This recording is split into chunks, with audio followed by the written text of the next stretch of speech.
और वो प्रश्न मैं आपके सामने खोलना चाहता हूं। बात ऐसी है कि हमारे देश में 15 अगस्त 1947 को सत्ता हस्तांतरित तो हो गई, आजादी नहीं आई, स्वतंत्रता नहीं आई इस देश में। 15 अगस्त 1947 को गोरे अंग्रेजों से काले अंग्रेजों को सत्ता का हस्तांतरण हो गया। स्वतंत्रता नहीं आई, आजादी नहीं आई, क्योंकि स्वतंत्रता का मतलब है अपने तंत्र में जीना, आजादी का मतलब है अपनी व्यवस्थाओं में जीना। स्वदेश माने अपने देश की व्यवस्थाओं में जीना, अपने तंत्र की व्यवस्थाओं में जीना, तब हम स्वतंत्रता की बात कर सकते हैं। लेकिन आजादी के 60 साल के बाद तो एक भी तंत्र ऐसा बना नहीं इस देश में जो अपना हो। जिस संसद से कानून पारित होते हैं वो संसद अंग्रेजों की बनाई हुई है, वो अपनी कहां है। ये गोल गुंबद जो शून्य जैसा है, ये तो अंग्रेजों का बनाया हुआ ढांचा है 1927 में, जिसको महात्मा गांधी ने बहुत कड़े शब्दों में कहा था कि बम लगा के उड़ा दो इसको। गांधी जी के शब्द हैं ये। संसद को उड़ा दो, राष्ट्रपति भवन को उड़ा दो, क्योंकि वो वॉयसराय का घर हुआ करता था, गुलामी का प्रतीक है। तो गांधी जी से किसी ने कहा कि बापू आप तो अहिंसा वाले आदमी हैं और आप कह रहे हैं इसको उड़ा दो, तो उन्होंने कहा गुलामी के प्रतीकों को संभाल कर नहीं रखा जाता। कोई देश दुनिया में ऐसा नहीं है जो अपनी गुलामी के दौर के प्रतीकों को साज कर, संवार कर, धोकर और पोंछ कर रखता। हमने रखा हुआ है। हमारा तंत्र जो संसद हमने बनाई है, दुर्भाग्य से जिसको हम संसदीय लोकतंत्र कहते हैं, ये तो अंग्रेजों का सिस्टम है पूरा का पूरा, जिसको इंग्लैंड में वेस्टमिनिस्टर सिस्टम कहा जाता है, उसको हमने दुर्भाग्य से पार्लियामेंट्री डेमोक्रेटिक सिस्टम कहना शुरू कर दिया, जो कहीं से भी पार्लियामेंट्री नहीं है और कहीं भी डेमोक्रेटिक नहीं। आजादी आई नहीं है, स्वतंत्रता मिली नहीं है। बस इतनी ही स्वतंत्रता और आजादी है जो मैं आपसे कह रहा था कि पहले गोरे अंग्रेजों का शासन चलता था, अब काले अंग्रेजों का शासन चलता है। व्यवस्थाएं सबकी सब वही हैं, कानून सबके सब वही हैं, नीतियां सबकी सब वही हैं। सब कुछ अंग्रेजों के जमाने का आज भी चल रहा है इस देश में।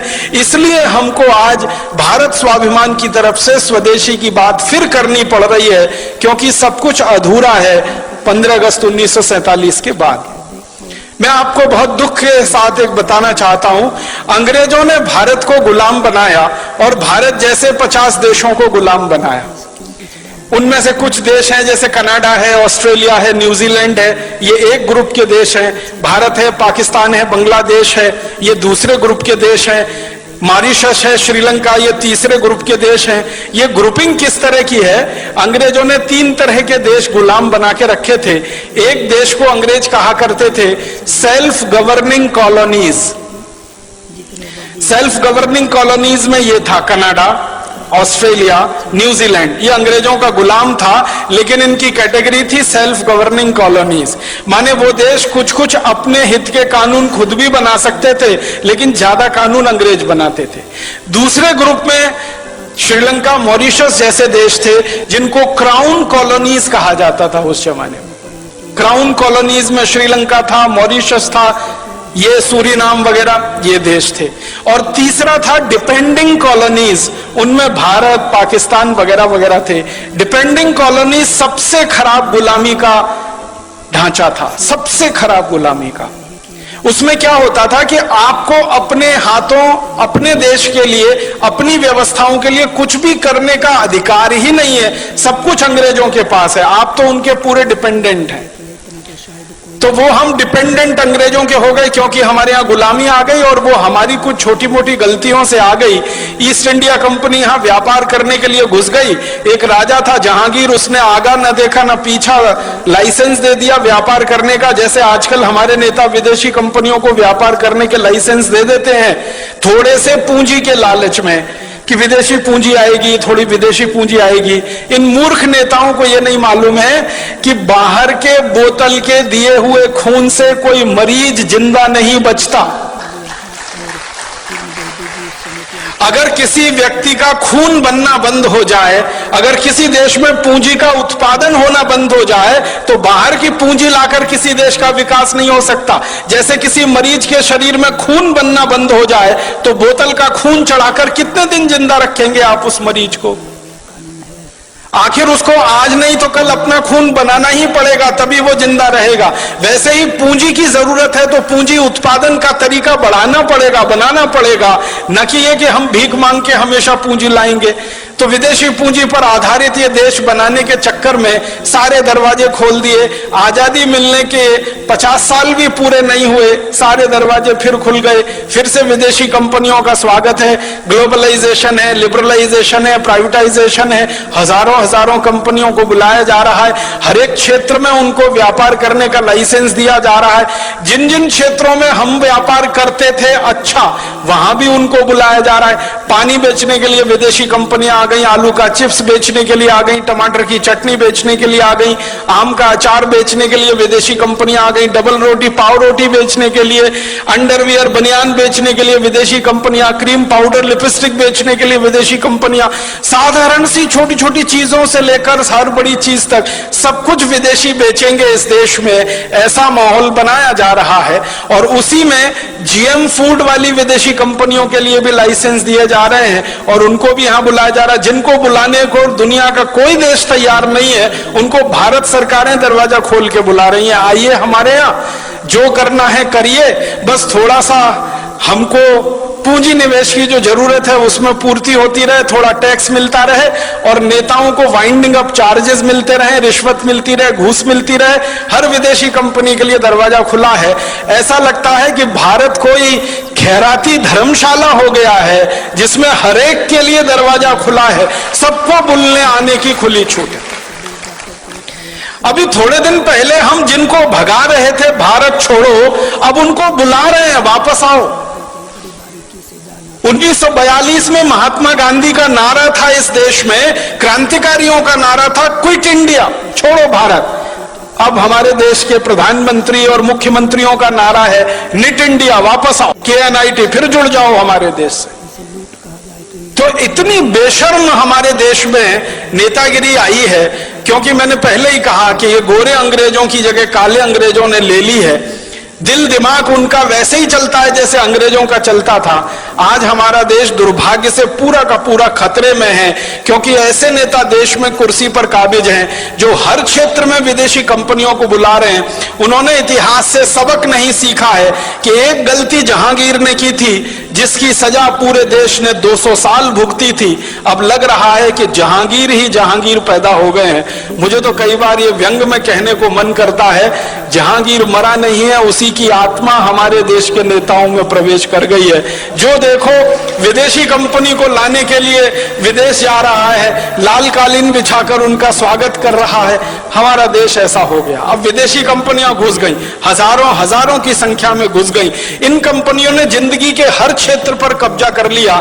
सवेरे आप सोकर उठें तो आपका टूथपेस्ट, बाथरूम में जाएं तो शेविंग किट्स, फिर नहाएं तो उसके बाद साबुन, फिर कपड़ा धोएं तो उसके साबुन, फिर बाहर निकले तो कपड़े पहने, जूते पहने, चप्पल पहने, क्रीम पाउडर लिपस्टिक इस्तेमाल करें, सब कुछ विदेशी। सवेरे से शाम तक, रात को सोने जाए तो मच्छर भगाने वाली अगरबत्ती भी विदेशी, और जिस मच्छरदानी में सोए वो मच्छरदानी विदेशी, जिस बिस्तर पे सोए उसका गद्दा विदेशी, गद्दे के ऊपर चादर विदेशी, सब कुछ विदेशी हो गया।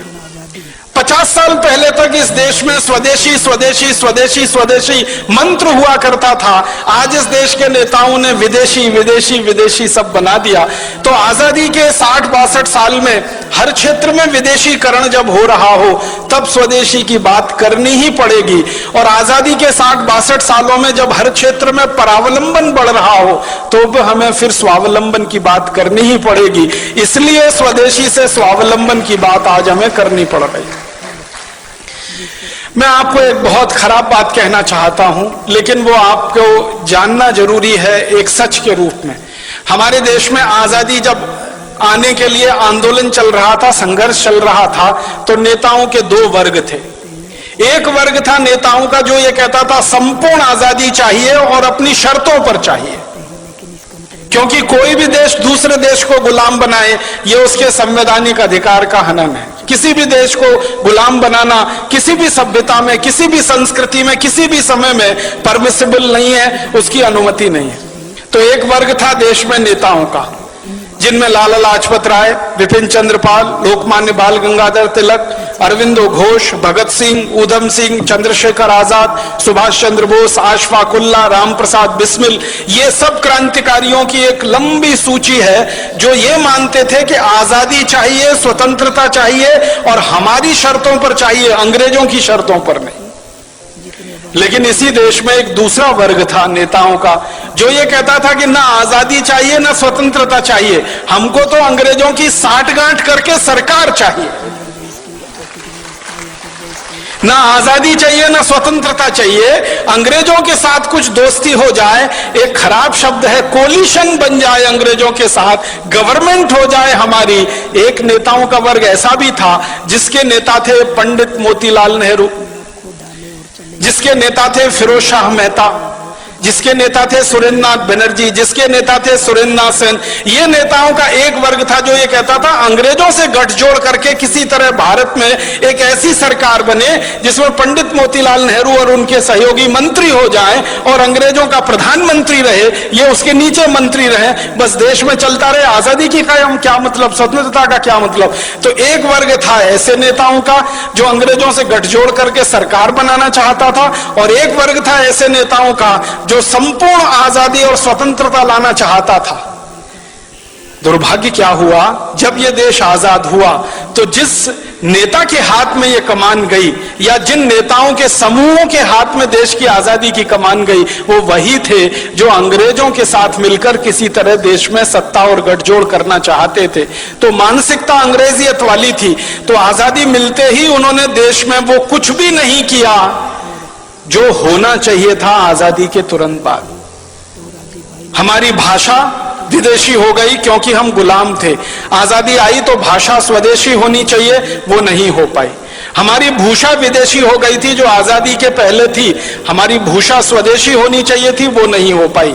हमारा भोजन विदेशी हो गया था अंग्रेजों के समय में, अंग्रेजों के बाद हमारा भोजन स्वदेशी होना चाहिए था, वो नहीं हो पाया।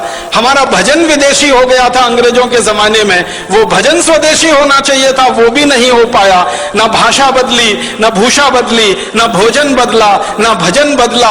और तो और भेषज हमारी औषधि जो पूरी स्वदेशी होनी चाहिए थी आयुर्वेद आधारित, वो पूरी की पूरी अंग्रेजियत आधारित एलोपैथी में चला गया। माने आजादी के बाद बदला कुछ नहीं, ना भाषा, ना भोजन, ना भूषा, ना भेषज, ना भजन, कुछ नहीं बदला। बदला क्या, एक ही चीज बदली, माउंटबेटन की जगह पंडित जवाहरलाल नेहरू, माउंटबेटन की जगह उनके मंत्रिमंडल के XYZ, और कुछ नहीं बदला इस देश में। सबका सब वैसे का वैसा ही रहा। हमारे देश में संविधान सभा बनाई गई, संविधान सभा में बार बार बहस हुई भाषा के सवाल पर, लेकिन उस मामले को पीछे लटकाया गया। बार बार बहस हुई कि अंग्रेजों का कोई प्रतीक हमें नहीं रखना है इस देश में, उसको ऐसे ही लटका के छोड़ दिया गया। सारी की सारी संविधान सभा की बहस बेकार हो गई जब 1935 के गवर्नमेंट ऑफ इंडिया एक्ट को भारत का संविधान बना दिया हमारे देश के लोगों ने। बहुत दुख और अफसोस होता है, गवर्नमेंट ऑफ इंडिया एक्ट अंग्रेजों ने बनाया था भारत को 1000 साल गुलाम बनाकर भारत पर शासन करने के लिए, वो हमारे देश का संविधान बन गया। गवर्नमेंट ऑफ इंडिया एक्ट का कॉमा फुल स्टॉप और भारत के संविधान का कॉमा फुल स्टॉप आप मिला लीजिए, कोई अंतर नहीं है उसमें। और जब ये बात उठी तो ये कहा गया भाई जल्दी है, जल्दी है, जल्दी है, इतनी जल्दी में भारत का नया संविधान नहीं बन सकता, तो थोड़ा गवर्नमेंट ऑफ इंडिया एक्ट ले लिया, फिर अमेरिका के संविधान से, कनाडा के संविधान से, ब्रिटेन के संविधान से, यहां से वहां से, वो कटिंग पेस्टिंग होती है ना, जैसे PhDs किए जाते हैं ना हमारे देश में। 10 किताबें इकट्ठी कर ली, फिर उसमें से 11 छप गई, वैसे ही दुनिया भर की 10 किताबें इकट्ठी हो गई, 11 हमारी बन गई। भारत का संविधान, जिसका सबसे बड़ा झूठ है वो वाक्य जिसमें कहा गया है हम भारत के लोग इस संविधान को आत्मार्पित करते। कब किया था कोई बता दे मुझे, भारत के लोगों ने उसको आत्मार्पित? संविधान सभा के कुछ नेताओं ने उसको आत्मार्पित कर लिया, तो वो भारत के लोगों ने आत्मार्पित कर लिया, ये कैसे कह सकते हैं? कभी रेफरेंडम करा के देख ले इस देश में, कब किया था हमने आत्मार्पित उस संविधान? कानून अंग्रेजों ने बनाए 34,735 हिंदुस्तान को गुलाम बनाने के लिए, सारे के सारे कानून बिना कोमा फुल स्टॉप के आज भी चल रहे हैं। इंडियन पुलिस एक्ट अंग्रेजों का बनाया हुआ, इंडियन सिविल सर्विसेज एक्ट अंग्रेजों का बनाया हुआ, इंडियन पीनल कोड अंग्रेजों का बनाया हुआ, क्रिमिनल प्रोसीजर कोड अंग्रेजों का बनाया हुआ, सिविल प्रोसीजर कोड अंग्रेजों का बनाया हुआ, और तो और इंडियन एविडेंस एक्ट अंग्रेजों का बनाया हुआ, इंडियन सिटीजनशिप एक्ट। हम भारत के नागरिक हैं नहीं है, ये भी अंग्रेज तय करके गए हैं। उस कानून के आधार पर हम भारत की नागरिकता पाते हैं या नागरिक हो पाते हैं। कानून वैसे ही है, भाषा वैसी है, शिक्षा पूरी की पूरी जो अंग्रेज छोड़कर गए थे वही की वही है, स्वास्थ्य व्यवस्था, चिकित्सा व्यवस्था जो अंग्रेज छोड़कर गए थे वही की वही है। हमारे देश की एक भी व्यवस्था नहीं बदली है सिवाय एक नाम बदलने के, कि जहां पहले माउंटबेटन का नाम होता था, कर्जन का नाम होता था, लिलिथगो का नाम होता था, वॉरेन हेस्टिंग्स का नाम था, क्लाइव का नाम था, वहां पर अब हमारे हिंदुस्तान के कुछ देशी नाम आ गए। व्यवस्था सब की सब वही है। और तो और मैं आपको एक शर्म की बात बता रहा हूं, आजादी मिलने के 50 साल बाद तक हिंदुस्तान की संसद में बजट शाम को पेश होता था, शाम को 5 बजे। आजादी मिलने के 50 साल बाद तक। क्यों? जब हमारी संसद में शाम के 5 बजते हैं तो लंदन की संसद में सवेरे के 11:30 बजते हैं। ब्रिटिश संसद में सवेरे 11:30 बजे किसी को सुनना हो बजट तो अंग्रेज सुन सके, इसके लिए आजादी मिलने के 50 साल बाद तक, सन 1997 तक बजट शाम को 5 बजे आता रहा। इतनी गुलामी में यह देश रहा है, इतनी गुलामी। अंग्रेजों ने वंदे मातरम को बैन कर दिया था हमारे देश में। आजादी मिलने के 50 साल बाद तक हमारे देश की संसद में वंदे मातरम नहीं गाया जा सका। ये शर्म की बातें हैं हम सबके लिए।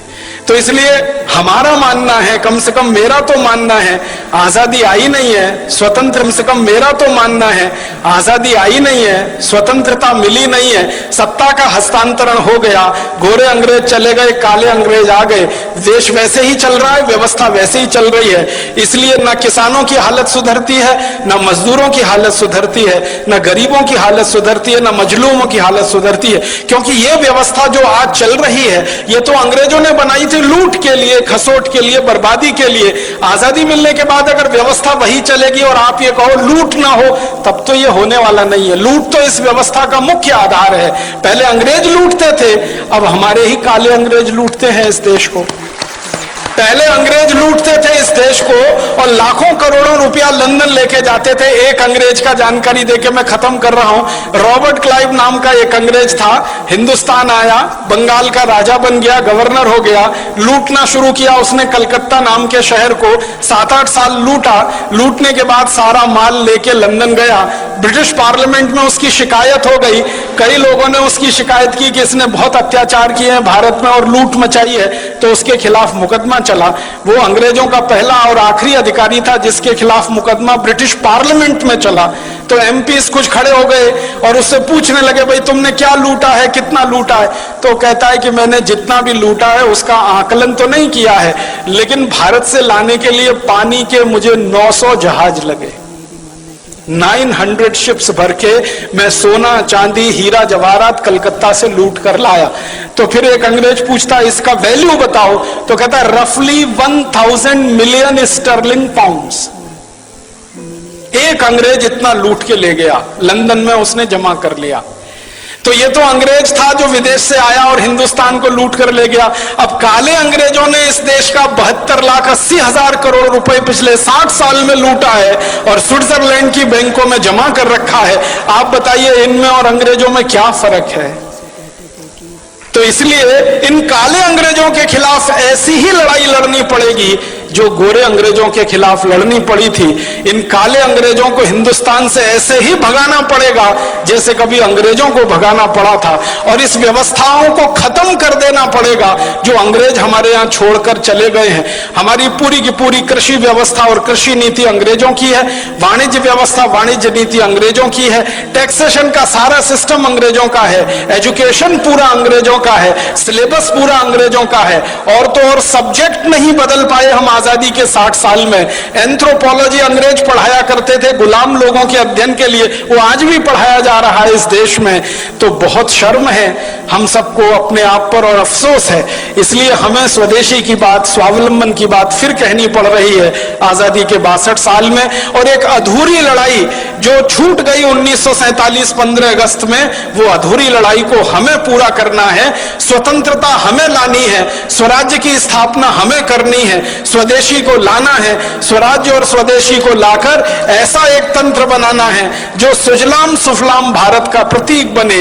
ये बोलकर आप सभी का आभार, बहुत धन्यवाद।